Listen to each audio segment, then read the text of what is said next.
alegria que nós recebemos hoje o pastor Mário Rui Boto, que vem da linda Lisboa. Vamos aplaudir a Deus. Já está com a gente só o pastor Mário, ele vem de Lisboa, ele vai fazer a apresentação de sua igreja, de seu ministério. Embora dispensa hoje comentários, nós já o conhecemos e sabemos o quanto Deus tem usado este homem, não só em Portugal, não só na Europa, como também no Brasil, nos Estados Unidos. Tem sido uma bênção, e hoje ele veio para abençoar-nos com uma palavra poderosa de Deus. Vamos aplaudir a Deus a vida do nosso querido pastor Mário. Essa casa é sua. Amém. Vocês podem sentar. Muito obrigado, pastor Jackson e esposa e família, pelo honroso convite de poder estar com vocês nesta noite. Eu trago saudações também da minha mulher. Ela esteve aqui em setembro comigo na conferência Encorajamento. E sabe, a minha mulher não é muito de viajar, ela não gosta muito de andar de avião e de fazer malas. E temos 3 meninas, então a logística de uma família com 3 meninas é complicado. Portanto, um homem com 4 mulheres em casa, como eu, é um homem abençoado, mas é um homem atribulado às vezes também.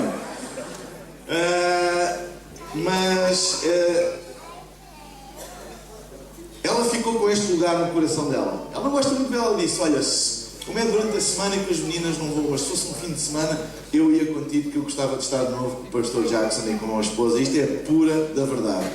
Então é uma grande honra poder estar aqui. Como o pastor Jackson disse, nossa igreja chama-se Centro Cristão da Cidade. É uma igreja em diferentes localizações. Nós estamos em 7 localizações neste momento em Portugal. O nosso campus principal é em Lisboa, e estamos pensando até ao fim do ano abrir mais uma extensão da nossa igreja no norte do país. E Deus está a fazer coisas grandes, mas eu acredito que o melhor ainda está para vir. Amém? Amém. Nesta noite eu queria partilhar com vocês uma palavra em primeiro livro de Reis, capítulo 17, uma história provavelmente muitos conhecem. E o título da minha mensagem é Altamente Improvável. Altamente Improvável. E diz assim a palavra de Deus: então a palavra do Senhor veio a Elias: vai imediatamente para a cidade de Sarepta de Sidom e fique por lá. Ordenei a uma viúva daquele lugar que lhe forneça comida. E ele foi. Quando chegou à porta da cidade, encontrou uma viúva que estava colhendo gravetos. Ele a chamou e perguntou: pode-me trazer um pouco de água numa jarra para eu beber? Então ela ia buscar água, e ele gritou de novo: por favor, traga também um pedaço de pão. Mas ela respondeu: juro pelo nome do Senhor, o teu Deus, que não tenho nenhum pedaço de pão, só um punhado de farinha num jarro e um pouco de azeite numa botija. Estou colhendo uns 2 gravetos para levar para casa e preparar uma refeição para mim e para o meu filho, para que a comamos e depois morramos. Elias, porém, lhe disse: não tenhas medo. Vá para casa e faça o que disse, mas primeiro faça um bolo com o que você tem e traga para mim. E depois então faça algo para você e para o seu filho. Pois assim diz o Senhor, o Deus de Israel: a farinha na vasilha não se acabará e o azeite na botija não se secará até o dia em que o Senhor fizer chover sobre a terra. Ela foi e fez conforme Elias lhe dissera. E aconteceu que a comida durou muito tempo para Elias, para a mulher e para a sua família. Pois a farinha na vasilha não se acabou e o azeite na botija não se secou, conforme a palavra do Senhor proferida por Elias. Algum tempo depois, o filho da mulher, dona da casa, ficou doente e foi piorando e finalmente parou de respirar. E a mulher reclamou a Elias: que foi que eu te fiz, ó homem de Deus? Vieste para lembrar-me do meu pecado e matar o meu filho? Dê-me o seu filho, respondeu Elias. Ele o apanhou dos braços dela, levou-o para o quarto de cima onde estava hospedado e o pôs na cama. Então clamou ao Senhor: ó Senhor meu Deus, trouxeste também desgraça sobre esta viúva com quem estou hospedado, fazendo morrer o seu filho? Então ele se deitou sobre o menino 3 vezes e clamou ao Senhor: ó Senhor meu Deus, faz voltar a vida a este menino. O Senhor ouviu o clamor de Elias e a vida voltou ao menino e ele viveu. Então Elias levou o menino para baixo, entregou-o à mãe e disse: veja, seu filho está vivo. Então a mulher disse a Elias: agora sei que tu és um homem de Deus e que a palavra do Senhor vinda da tua boca é verdade. Amém. Esta história acontece durante o reinado de um rei chamado Acabe. O rei Acabe foi provavelmente o rei que mais afrontou a Deus. Foi um rei que fez muitas abominações aos olhos do Senhor. Ele era casado com uma mulher chamada Jezabel, uma mulher terrível, uma mulher que era adoradora de Baal, uma mulher que trouxe idolatria para o seio do povo de Israel. O rei Acabe era assim eu não sei se tem esta expressão aqui, era assim um banana. Ela é que mandava, ela é que controlava, ela era uma mulher controladora. E era uma idólatra. Estabeleceu o culto a Baal no seio de Israel, desobedecendo declaradamente aos mandamentos do Senhor, aos 10 mandamentos, onde diz: não terás outros deuses diante de ti, nem farás para ti imagens de escultura. Aliás, o confronto com este Deus, com este ídolo Baal, é sintomático. Nesta altura, nós conhecemos a passagem que o próprio Elias defrontou 400 profetas deste mesmo ídolo, deste mesmo Deus, Baal. Então, Jezabel, ela era uma mulher terrível, estabeleceu a idolatria no seio de Israel, afrontou e ignorou os mandamentos de Deus. E Elias, o profeta, confrontou o rei acerca disto.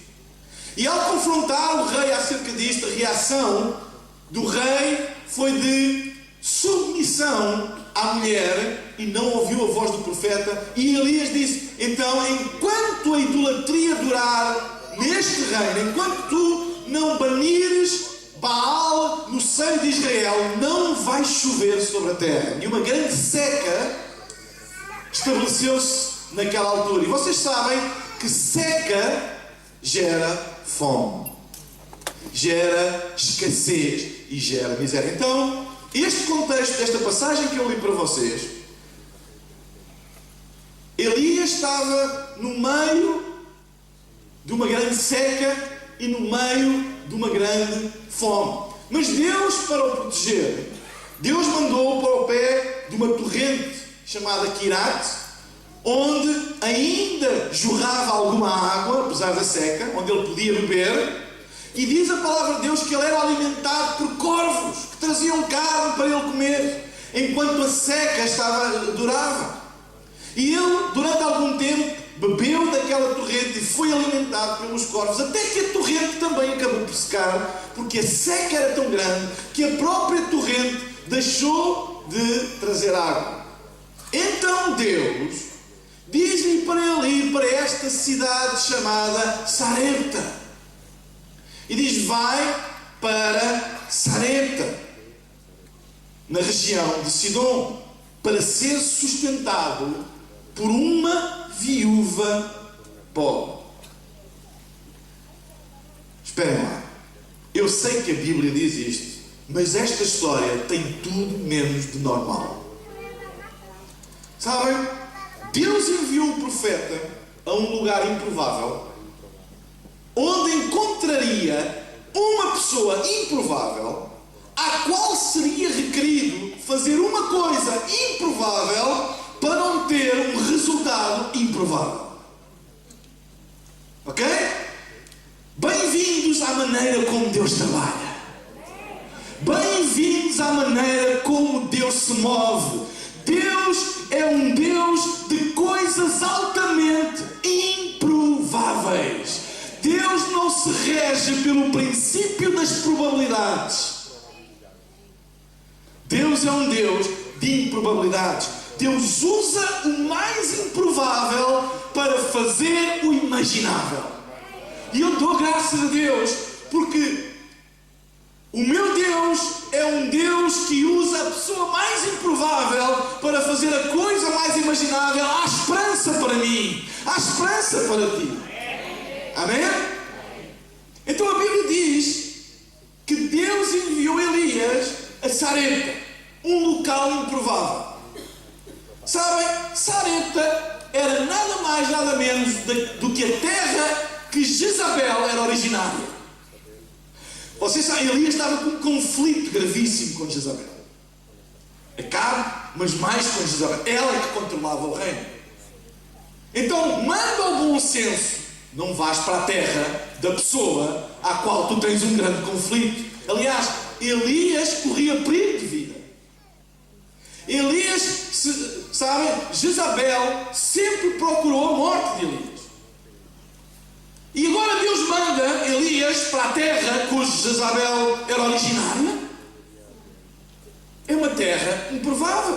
Diz que Sarepta estava com uma seca tal e uma escassez de recursos tal que a maioria dos seus habitantes não tinham o suficiente para comer. E esta viúva pobre era exatamente uma pessoa vítima, escutem, vítima da própria palavra profética do profeta. Porque foi o profeta que disse: não vai haver chuva. E Deus mandou para essa terra.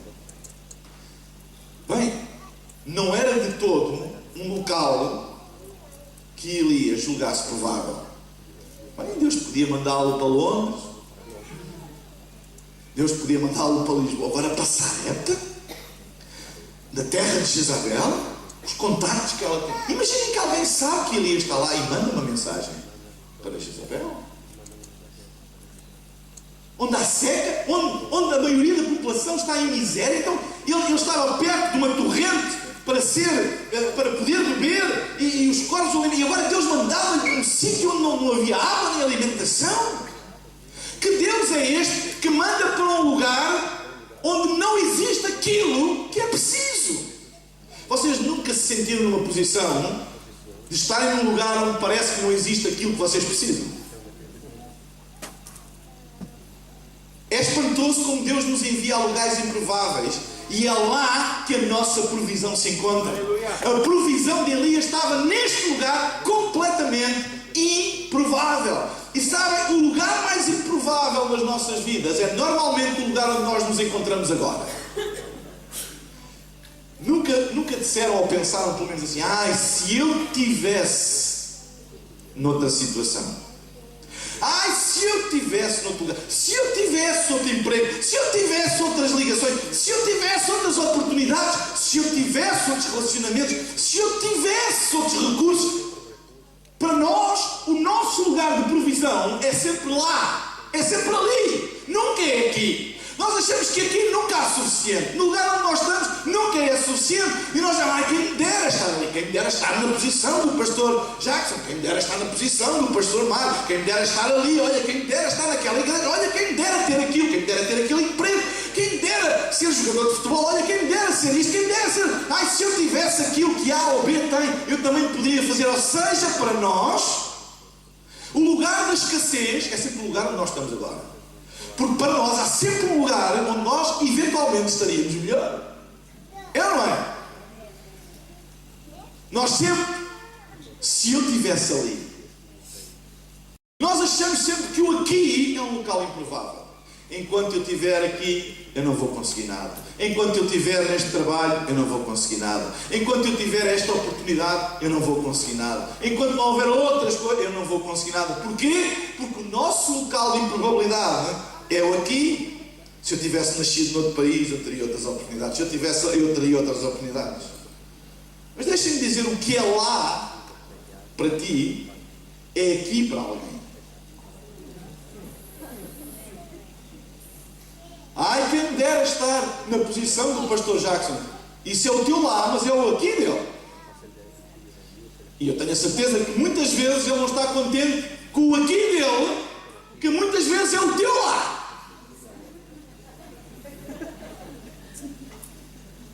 Porque o local de improbabilidade é sempre o local onde nós estamos agora. Mas sabem uma coisa? Nós só temos o aqui. E se tu fores fiel e obediente aqui, tu eventualmente vais chegar lá. Mas tu nunca vais chegar lá se tu não usares e fores obediente aqui.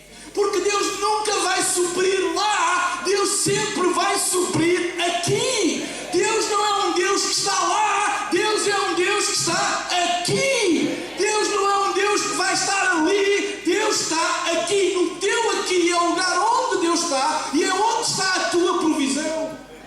Às vezes nós pensamos, se eu estivesse ali, se eu estivesse lá, a minha vida ia ser diferente. É errado. O teu suprimento está aqui. Enquanto tu não usares o que tens aqui, tu nunca vais chegar. E nós desprezamos o aqui. E não honramos o aqui. E até amaldiçoamos o aqui. Esquecendo que o aqui é a única coisa que nós temos verdadeiramente. E que Deus só trabalha no meu e no teu aqui. E tu pensas, mas se eu estivesse na posição do pastor Mário lá, com bom. Mas sabe,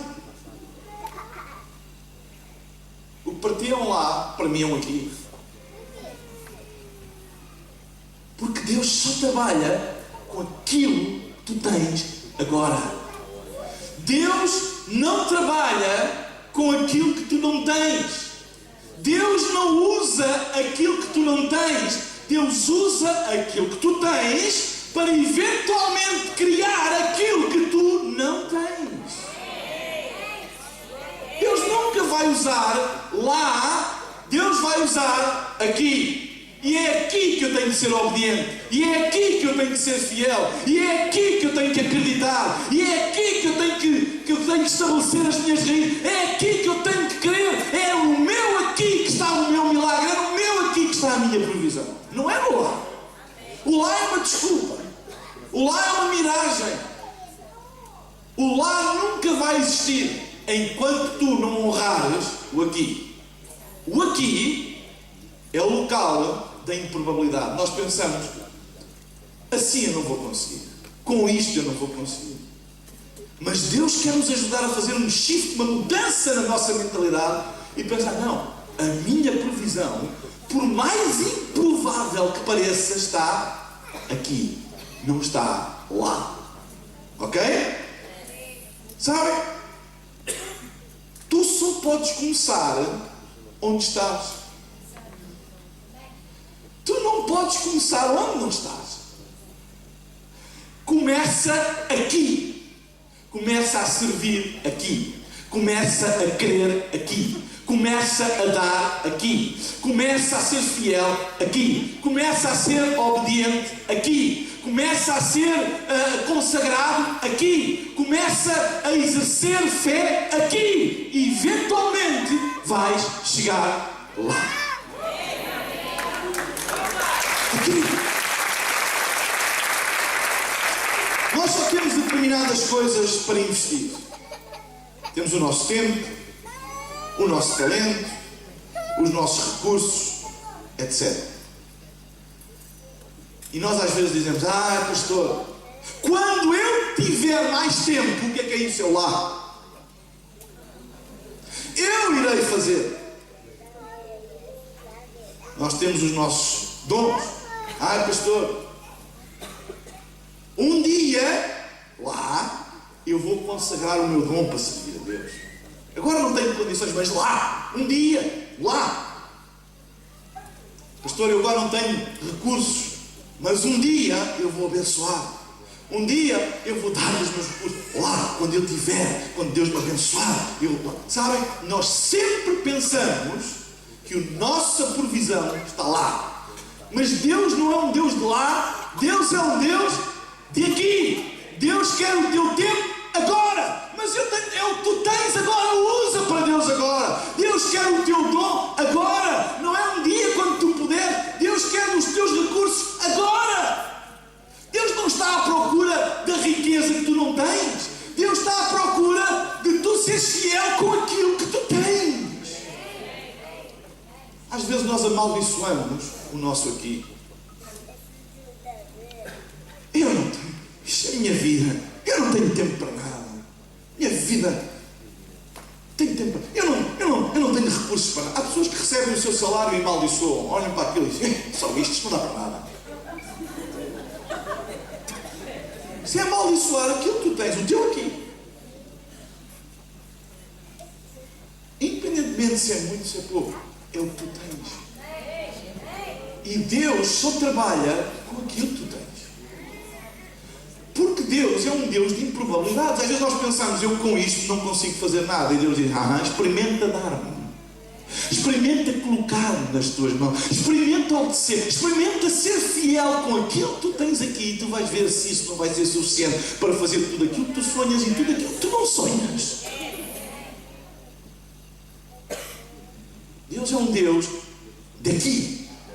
Se Deus te deu um destino e um propósito, Ele vai encontrar-te onde tu estás. Ele não precisa que tu vás ali para Ele te encontrar. Às vezes pensamos, se eu estiver ali, Deus podia fazer. Ele é omnipresente.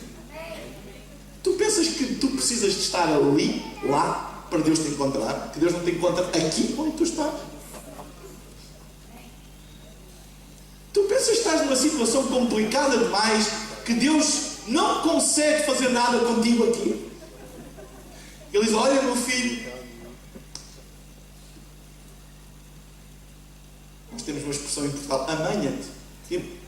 Olha, quando tu estiveres lá, então eu... Não! Deus é omnipresente.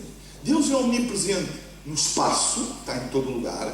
Deus é omnipresente no tempo. Deus é omnipresente em toda a existência. Ou seja, Deus está presente em qualquer circunstância, mesmo nas mais improváveis. Deus está lá. No teu aqui. O nosso aqui é o local da improbabilidade. Então, Deus usa locais improváveis.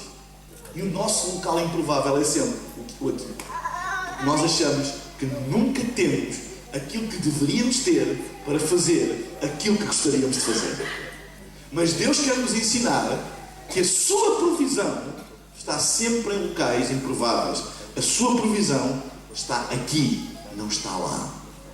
A tua provisão e a minha provisão está aqui. Segunda coisa, local improvável, pessoas improváveis.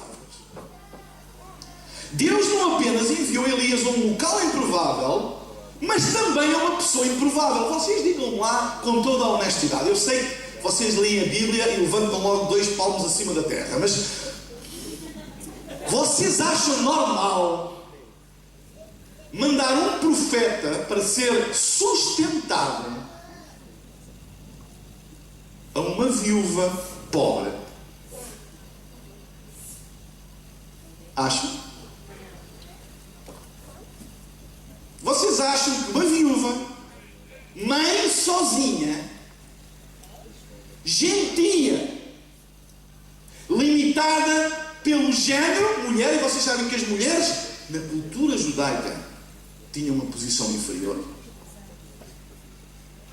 e que era uma desonra, era impensável um homem ser sustentado por uma mulher. Cultura judaica, isso é uma coisa. E ainda por cima, gentia. A Bíblia diz que ela era a mais pobre dos pobres de Sarepta. A sua comunidade estava devastada por uma seca. Então uma viúva descrente, gentia, numa terra seca, sem comida e bebida, pronta para morrer, porque ela disse, eu vou comer a última, tentar comer a última refeição e depois eu vou morrer mais o meu filho. Essa mulher, descrente, numa terra seca, sem comida, sem bebida, pronta a morrer, era a candidata de Deus para a provisão do profeta. Uau!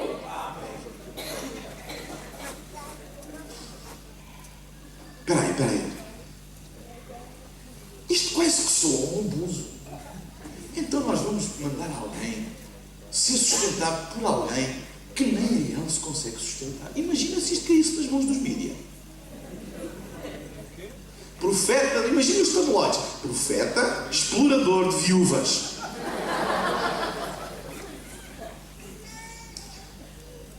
Nós, como estamos a ler isto da Bíblia, Mas se nós lêssemos isto uma história normal, a gente não, era inaceitável.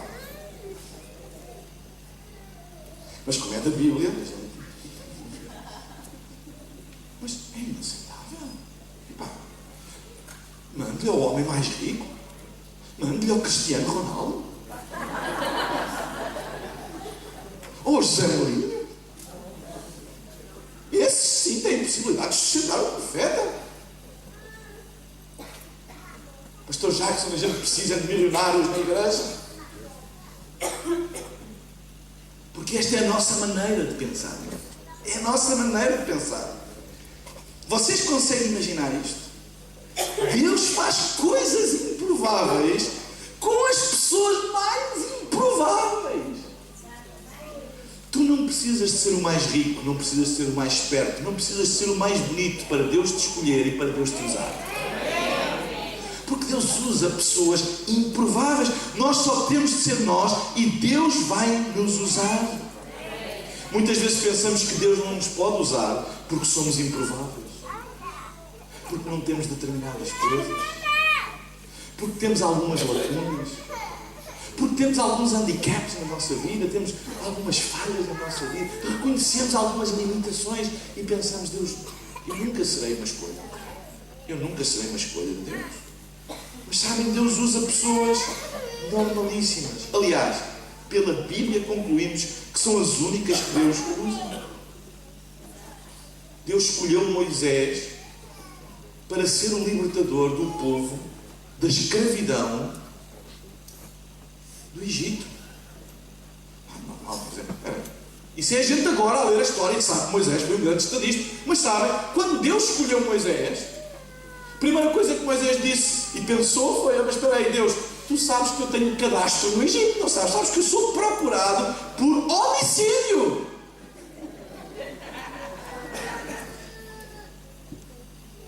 Deus escolhe um homicida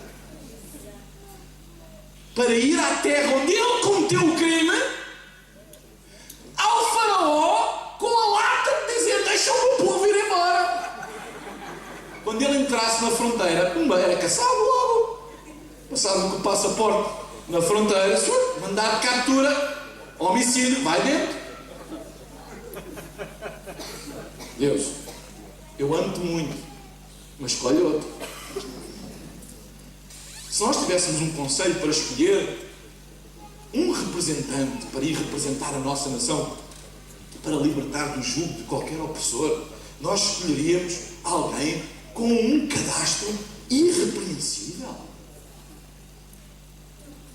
Irrepreensível. Mas a coisa não fica por aqui. Porque Moisés disse: não. Deus disse: vais tu. Isto não vai dar certo. Eu vou ser preso.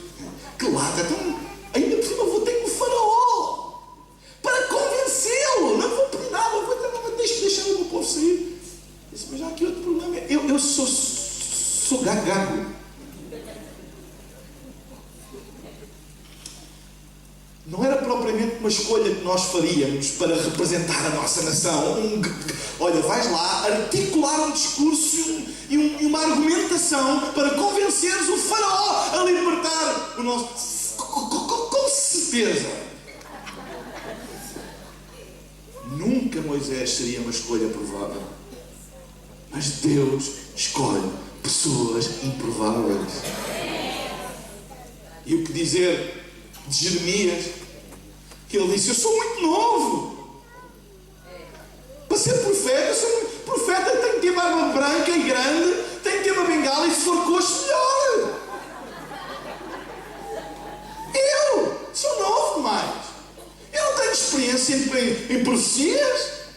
Eu não era a escolha provável. E que dizer de Maria, mãe de Jesus? Espera aí, esta rebenta com a minha mente. Eu sou o pai de adolescentes. Eu nunca poria o Salvador na mão de uma adolescente, porque eu sei o que é que os adolescentes são capazes de fazer. Eu escolheria uma senhora já, como é que eu ia dizer, experimentada. Agora imagine, uma adolescente de 17 anos para engravidar. Ela não era casada. Imaginem chegar ao pé do pai e da mãe e dizer: pai, mãe, estou grávida. E ele: malandro do José, onde é que ele está? E eu: não foi o José, foi o Espírito Santo. Vocês sabem que os adolescentes arranjam desculpas para tudo. Vocês estão a ver o contexto. Como é que Deus vai escolher uma 17 anos? Solteira, a bronca que aquilo ia ser. Ela bem podia estar lá com a conversa que foi com o Espírito Santo, mas aquilo ia haver falatório na vizinhança. Se ela fosse casada, ela até podia dizer que era do Espírito Santo e as pessoas diziam: pois ela já está, mas aquilo já está a delirar um bocado. Mas pronto, é casada, pronto, olha dela. Porque é que lhe custa dizer que foi o José? Então é marido. Problema. Eu não escolhi a Maria. Eu tenho uma filha, uma já está com 22 anos, tenho outra com 16 anos. Que Deus me ajude. Depois, ok, todo o conflito social que ia dar. Pois é assim, um adolescente de 17 anos cuidar do Salvador do mundo. Ela ainda se esquecia de dar biberon ao miúdo. Ainda entrar. Os adolescentes têm altos e baixos e altos e baixos. Ainda abandonava a criança e algures. É melhor não. Mas sabem, Deus escolhe pessoas improváveis. E deixem-me dizer à malta, eu sou um apaixonado por jovens. Eu sei que os jovens têm coisas, mas olha, Deus quer vos usar. Por mais improváveis que vocês pareçam aos olhos das pessoas, Deus quer vos usar. Por menos de confiança que alguns pareçam, Deus mesmo assim quer apostar, porque Deus usa pessoas improváveis. Deus quer usar-te, dá-lhe o teu tempo, dá-lhe o teu talento, dá-lhe o teu coração, e Ele vai usar-te para fazer coisas que tu nunca sonhaste. 1 Coríntios 1,27 diz: mas Deus escolheu o que para o mundo é loucura, para envergonhar os sábios. E escolheu o que para o mundo é fraqueza, para envergonhar aquilo que é forte. Locais improváveis, pessoas improváveis, estratégias improváveis. Vejam bem o que é que aconteceu. Elias fez um estranho pedido. Muito estranho. Desculpem lá. Eu sei que está na Bíblia, mas que é estranho, é estranho.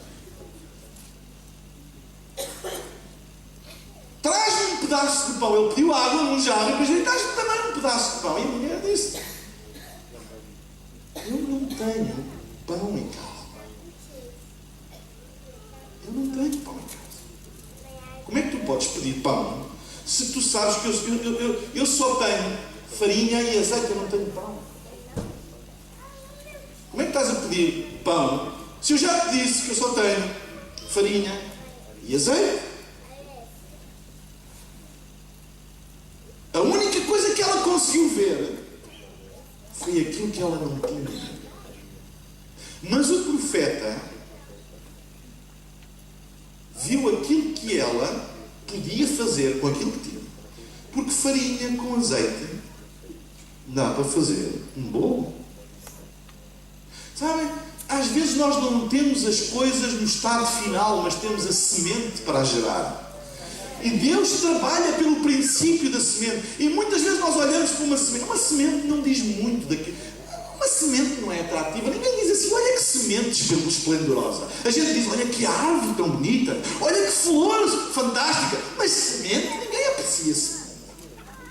É por isso que quando vocês vão a um jardim, vocês vão apreciar as flores, as árvores. Não está lá uma monta de sementes. Ninguém quer apreciar sementes. As pessoas querem apreciar o resultado, mas a origem está na semente. E Deus não te quer dar resultados, Deus quer te dar a origem das coisas. Farinha e azeite dava para fazer um pão. Mas ela não viu, ela disse: eu não tenho pão. Ele disse: pois não tens pão, mas tu tens farinha e tu tens azeite, tu podes fazer um pão. Às vezes nós olhamos para aquilo que nós não temos e focamos naquilo que nós não temos e esquecemos de usar aquilo que nós temos. Uma semente não é muito atrativa, ninguém passa muito tempo. E sabe, uma semente não, por ela, na aparência, não diz muito daquilo que se pode tornar. Ninguém consegue olhar para uma semente e dizer assim, isto vai dar. Não consegue. Sabem porquê? Porque aquilo que vai dar está no seu ADN, na sua genética, não está na sua aparência. E a semente que Deus colocou em nós pode não ter uma grande aparência, mas tem uma genética sobrenatural. Tem um ADN divino, que pode não ter uma grande aparência. Tu podes olhar para a semente que tu tens e dizer, o que é isto? Isto não tem beleza, isto não tem nada, mas tem uma genética sobrenatural que quando tu usas, produz a 30, a 60 e a 100.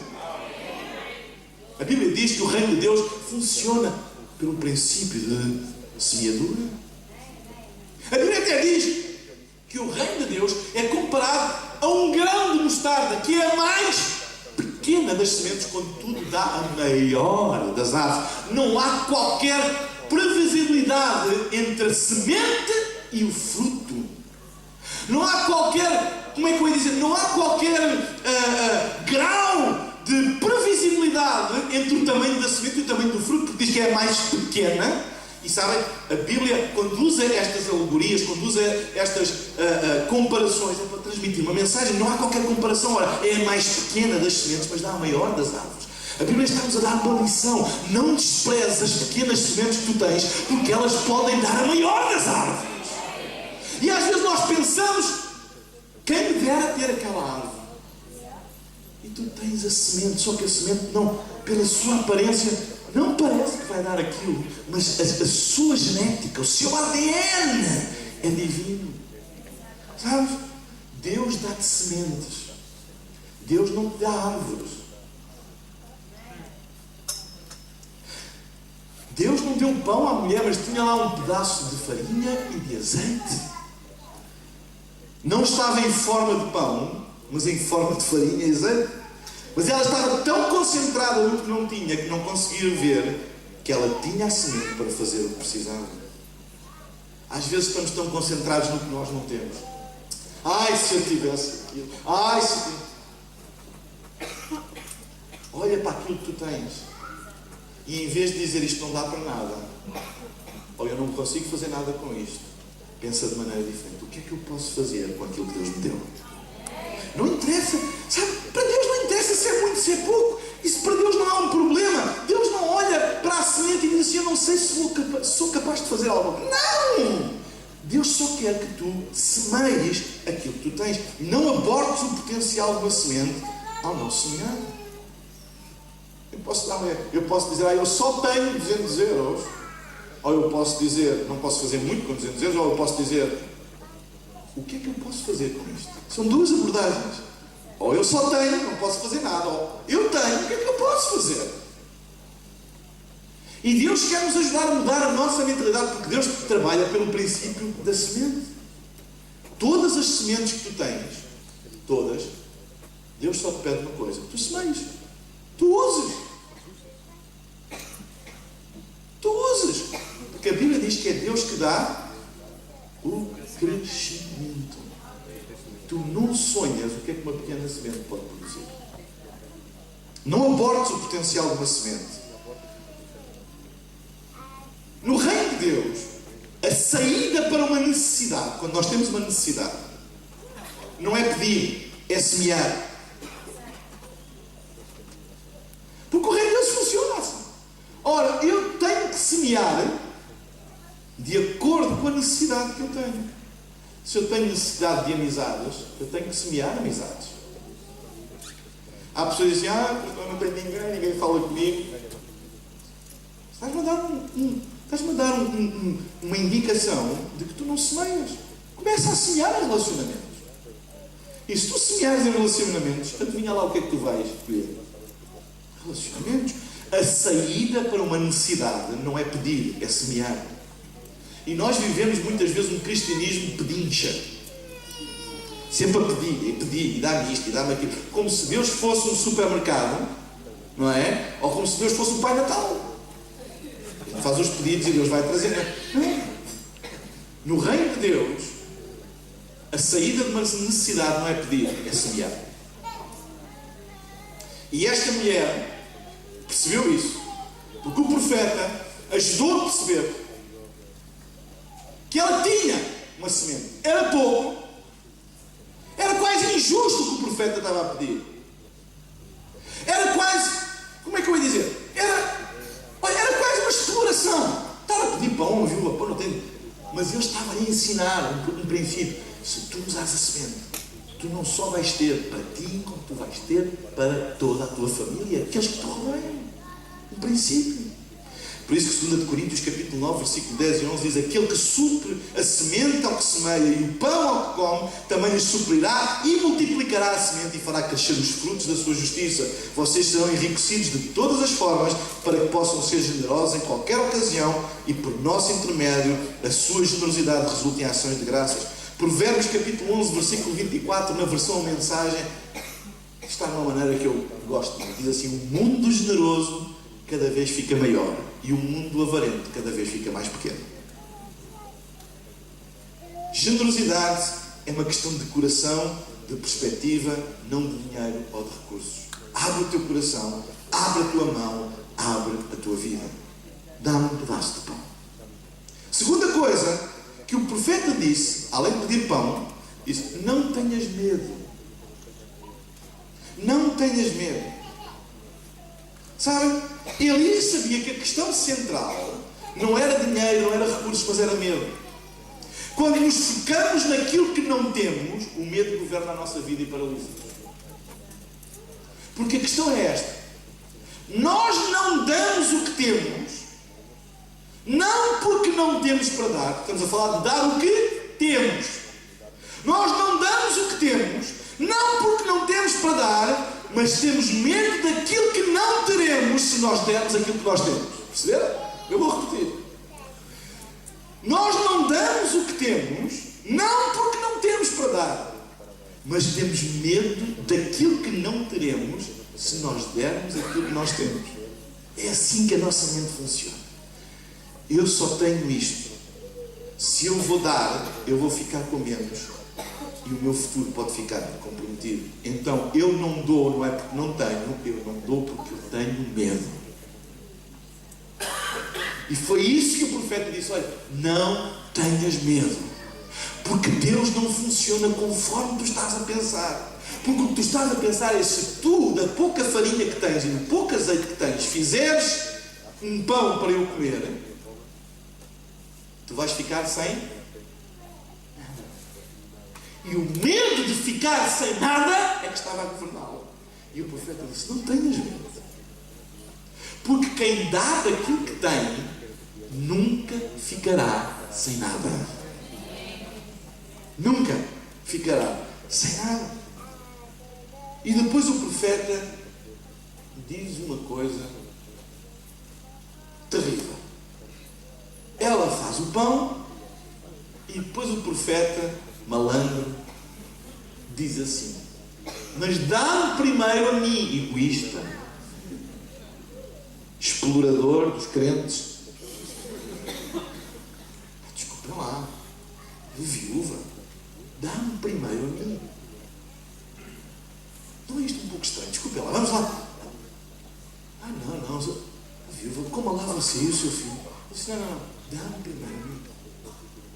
Sabem? Primeiro as primeiras coisas, as prioridades. Há um princípio nas Escrituras muito importante. Aquilo que tu colocas primeiro na tua vida será a tua fonte de provisão. Sempre. É por isso que o princípio das primícias, do primeiro Deus, mas buscai primeiro o reino de Deus.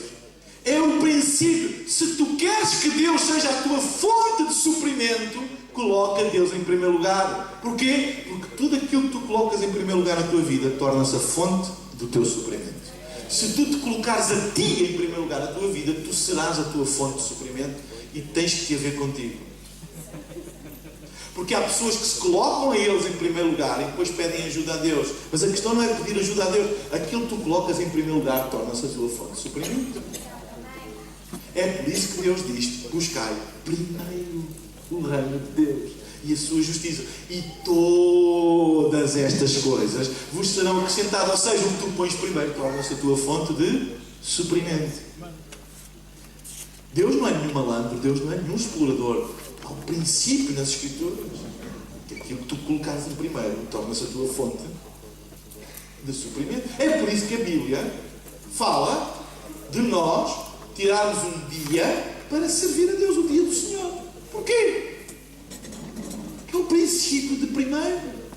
É por isso que a Bíblia fala de nós darmos o nosso dízimo. Porquê? Será que Deus anda atrás do nosso dinheiro? Deus não precisa do nosso dinheiro para nada, mas nós precisamos do seu suprimento. Aquilo que tu colocas em primeiro lugar é aquilo que se torna a tua fonte de suprimento. Tão simples quanto isso. E Deus estava a ensinar isto até a uma viúva pobre.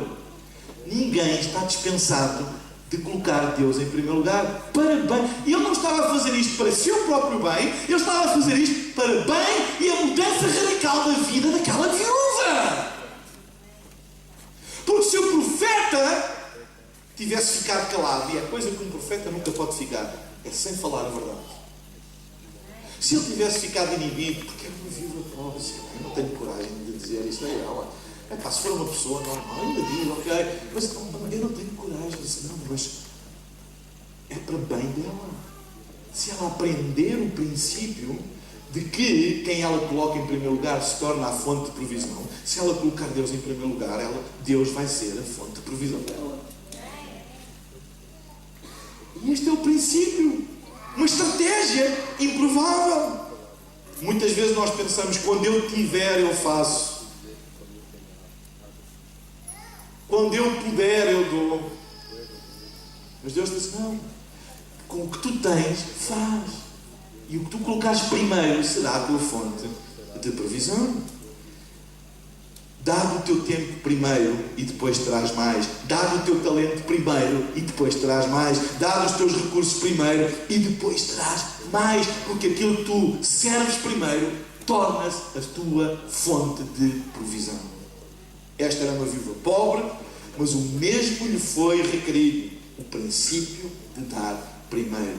Era uma estratégia improvável. Deus é um Deus de estratégias improváveis. Vocês não acham que amar os inimigos é uma estratégia improvável? Vocês não acham que dar ser melhor do que receber é uma estratégia improvável? Vocês não acham que abençoar os que nos amaldiçoam é uma estratégia improvável? Mas Deus é um Deus de estratégias improváveis para obter resultados improváveis. Amém? Deus é um Deus de estratégias improváveis. Ele não anda à procura de 10 bilionários para fazer coisas grandes.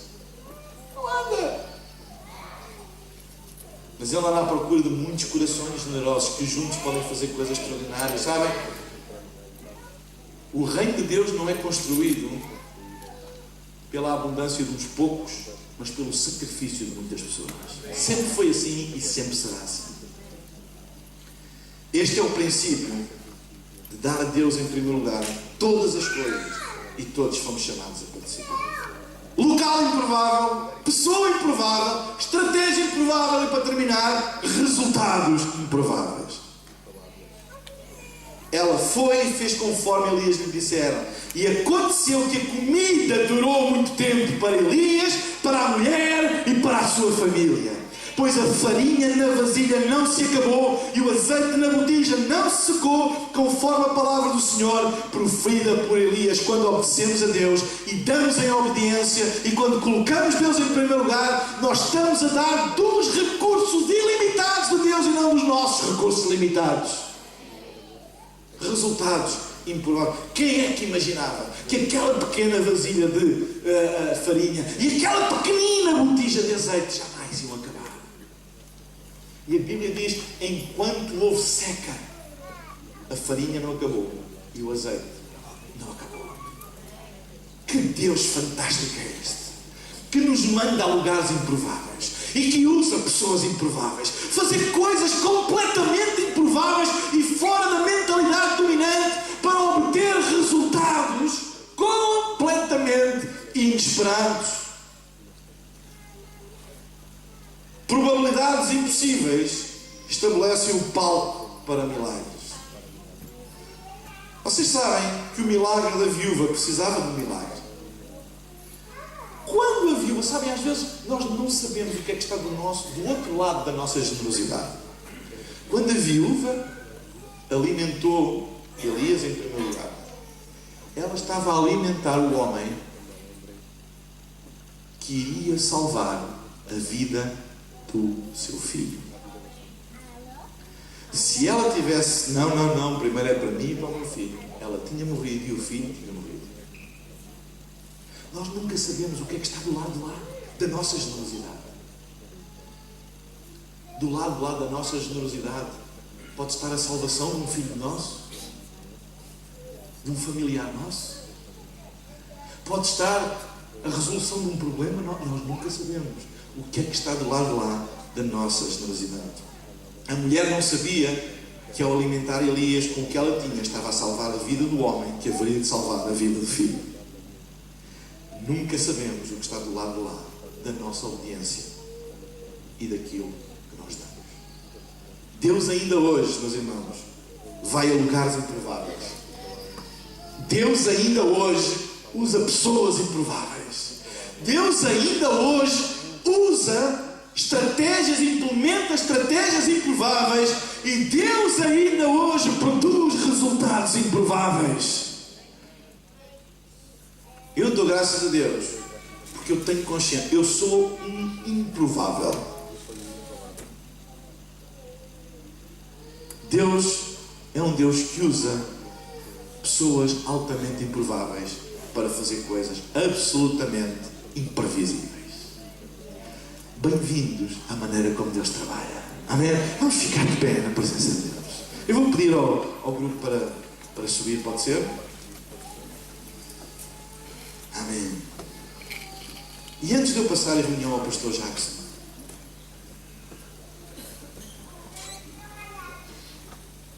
às vezes nós nos sentimos tão incapazes, sentimos tão desadequados, sentimos que precisávamos de ter tanta coisa mais para fazer aquilo que Deus nos mandou fazer, ou para alcançar os nossos sonhos. Mas deixa-me dizer-te, eu acredito, tu hoje podes pensar que estás num lugar em que nada vai acontecer, num lugar improvável, mas é aí que Deus vai suprir a tua necessidade. Tu podes pensar que tu és uma pessoa com limitações e que nunca vai acontecer contigo, que dificilmente isso acontece é com os outros. Mas deixem-me dizer que Deus usa pessoas improváveis, que não são a primeira escolha dos homens, de todo. Mas Deus tem outras maneiras de ver. Deus tem outros pensamentos. Os pensamentos de Deus não são os nossos pensamentos. A maneira como Deus vê não é a maneira como nós vemos. Nós nunca escolheríamos Moisés. Nós nunca escolheríamos Maria. Nós nunca escolheríamos Davi para derrotar o gigante. Nós nunca escolheríamos, porque os nossos padrões são diferentes. Mas Deus vê aquilo que ninguém vê. Deus é um Deus de improbabilidades. Tu podes dizer, mas eu sou uma pessoa altamente improvável. Então tu estás exatamente no ponto para Deus te usar. E Deus nem sempre usa maneiras convencionais. Deus usa estratégias improváveis que fazem pasmar as pessoas à nossa volta. Como é que é possível? Se tudo aquilo que nós fizermos, pastor Jackson, for baseado em probabilidades, nós não precisamos do poder de Deus para nada. Mas nós precisamos do poder de Deus porque nós estamos a trabalhar no reino das improbabilidades. Quando tudo diz não é possível, chega Deus e faz ser possível. Quando tudo diz que não vais conseguir, chega Deus e diz tu podes. Nós estamos, igreja é trabalhar com material improvável. E é isso que me dá ânimo, sabe? É isso que me faz acordar todos. É que Deus, sabe? É isso que me faz olhar para pessoas que estão destruídas, que estão com a vida num caco, que estão com a vida em pedaços. Mas faz-me olhar para elas e conseguir ver que Deus pode fazer alguma coisa. Igreja é isso. É agarrar naquilo que não é e confundir aquilo que é. É agarrar naquilo que não tem e confundir aquilo que tem. É agarrar naquilo que não pode e confundir aquilo que pode. por isso que eu amo a sua casa. Porque na sua casa há esperança para mim. Porque mesmo eu não tendo, eu posso, mesmo não sendo a pessoa mais indicada, Deus me pode usar. Enquanto todos temos os nossos olhos fechados, se tu estás aqui nesta noite e tu te sentes um improvável, ou que estás numa situação improvável, o teu aqui é uma improbabilidade para ti dizer, eu aqui nunca vou conseguir. Nas circunstâncias atuais, nada vai acontecer. Se tu te sentes assim, mas hoje ouviste a palavra de Deus e queres dizer, pastor, eu quero crer que a provisão de Deus está aqui, não está lá, está aqui. O meu óleo e a minha farinha estão dentro da minha casa, estão aqui, não estão ali, estão aqui. Se Deus está a falar contigo hoje, e se tu estás a viver uma situação ou sentes no meio de uma impossibilidade, uma improbabilidade total, mas hoje fé nasceu no teu coração para levantares a tua cabeça e não desanimares e voltares a crer. Eu não queria terminar esta reunião, não queria passar a reunião ao pastor Jackson sem fazer uma oração por ti. Se tu és esta pessoa, se tu te sentes no meio de uma situação improvável, sendo uma pessoa improvável, eu vou pedir agora mesmo no lugar onde tu estás, só levanta o teu braço e eu vou só fazer uma oração por ti. Levanta o teu braço se tu sentes que estás a passar esta situação. Pai, no nome de Jesus eu oro por todas as pessoas que têm o seu braço levantado, como um sinal de que se sentem que estão num aqui improvável e que eles são pessoas improváveis. Eu oro no nome de Jesus para que a tua palavra faça luz nos seus corações e que, Senhor, tu lhes possas mostrar, tu és um Deus de improbabilidades. Tu és um Deus que usa pessoas improváveis em locais improváveis, com estratégias improváveis para produzir resultados improváveis. Eu oro, Senhor, para que nós possamos olhar para o nosso aqui e ver na tua provisão, Senhor, porque a tua provisão está aqui no nosso agora e que nós possamos usar aquilo que nós temos agora para que tu possas fazer aquilo que nós pensamos que nunca vai acontecer. Eu oro por cada uma destas pessoas em nome do Senhor Jesus e para a tua glória. Amém, amém e amém. Vamos dar uma grande salva de palmas a Jesus.